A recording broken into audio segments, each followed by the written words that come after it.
Boa noite, queridos irmãos. Como costumeiramente, a Casa Espírita Eulália Nogueira. Vamos fazer a leitura do Evangelho e interpretação. Nós estamos na introdução do Evangelho segundo o Espiritismo, item 4, Sócrates e Platão, precursores da doutrina cristã e do Espiritismo. Resumo da doutrina de Sócrates e Platão. E hoje nós vamos fazer a leitura do item 4 e item 5. Então vamos elevar o nosso pensamento a Deus, todos numa grande corrente fluídica magnética, vencendo grande distância, unindo os corações e mentes. Que possamos ser inspirados pelo mundo espiritual, trazendo aquela mensagem que desperte o nosso conhecimento, que abra nossos olhos para a realidade da vida. Em nome de Deus, de Jesus, dos bons espíritos que nos protegem, damos por aberta essa atividade e vamos à leitura. Que assim seja. A alma, quando ainda impura, encontra-se atormentada, é arrastada novamente para o plano físico, pela visão horrorosa do que é invisível e imaterial. Ela vagueia ao redor dos monumentos e túmulos, junto aos quais já foram vistos fantasmas tenebrosos. Assim, devem ser as imagens das almas que deixaram o corpo sem estar inteiramente depuradas e que ainda mantêm algo de forma material, que permite que nossos olhos possam percebê-las. Não são as almas dos bons, mas sim dos maus, que são obrigados a vagar errantes nesses lugares, onde sofre as penas de suas vidas passadas. Continua a vagar até que o desejo de possuir uma forma material as conduz a um outro corpo físico. Então, elas retomam os mesmos costumes que possuíam na vida anterior e que eram objeto de suas predileções. Não é apenas o princípio da reencarnação que está aqui claramente descrito, mas também o estado das almas, que se encontram ainda sob o domínio da matéria. O Espiritismo faz a mesma descrição quando evoca os espíritos desencarnados. Sócrates diz mais: a reencarnação em um corpo material é uma consequência da impureza da alma, porém as almas purificadas estão livres dela. O Espiritismo também diz o mesmo, apenas acrescentando que a alma tomou boas resoluções na erraticidade, que é o intervalo entre uma encarnação e outra, e que adquiriu conhecimentos durante esse período. Trará ao renascer menos defeitos, mais virtudes e mais ideias intuitivas que não possuía em sua existência anterior. Assim, a cada nova existência, a alma vai progredindo intelectual e moralmente. O item 5. Após a morte, o gênio, entre parênteses, daimon, demônio, que é igual ao espírito protetor, que nos foi designado durante a vida, nos leva a um lugar onde se reúnem todos aqueles que devem ser conduzidos ao Hades, ou seja, ao inferno, para aí serem julgados. As almas, após terem permanecido no Hades o tempo necessário, voltam a essa vida por numerosos e longos períodos. Esta é a doutrina dos espíritos protetores, aos quais Sócrates chama de gênios, e das encarnações sucessivas após intervalos mais ou menos longos na erraticidade. Bem, meus irmãos, como vimos, está muito bem clara essa explicação, um paralelo entre a doutrina de Sócrates e Platão e o Espiritismo. Ou seja, como diz o início desse capítulo, a preparação para o cristianismo.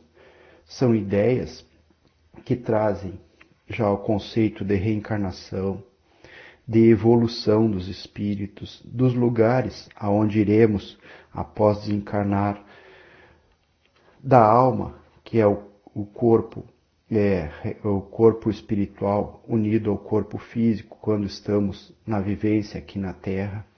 Então são conceitos que vinham alinhados já pelo mundo espiritual, demonstrando a grande sabedoria e a preparação do mundo espiritual para a vinda do cristianismo. São conceitos muito interessantes e que um é bem igual ao outro, bem semelhantes aos outros, se nós analisarmos. Então, essa é uma introdução do Evangelho segundo o Espiritismo, que vem com alguns conceitos. Na sequência, vai ter a leitura de outros itens que vão nos demonstrando o alinhamento dessas doutrinas. Para melhor entendimento, nós temos uma mensagem do livro Vivendo o Evangelho, volume 1, do Espírito André Luiz, e de psicografia de Antônio Baduy Filho, que nos traz a seguinte mensagem, sobre o título É Diferente. Inúmeros pensadores e líderes religiosos propagaram suas ideias, mas Jesus é diferente. O Divino Messias é a própria lição de amor nos caminhos da vida. A demonstração, meus irmãos, que Jesus não ficou só na teoria. Ele pregou e agiu dentro do que ele pregou. Ele vivenciou tudo que ele nos passou. Então diz a mensagem: Jesus ensina a honradez, mas com bondade. Exalta a fé, mas sem fanatismo. Insiste na paz, mas com trabalho. Proclama o perdão, mas sem arrogância. Acentua a justiça, mas com misericórdia. Convida a humildade, mas sem subserviência. Afirma a compreensão, mas com discernimento. Ressalta a caridade, mas sem orgulho. Anuncia firmeza, mas com tolerância. Exalça a resignação, mas sem conformismos.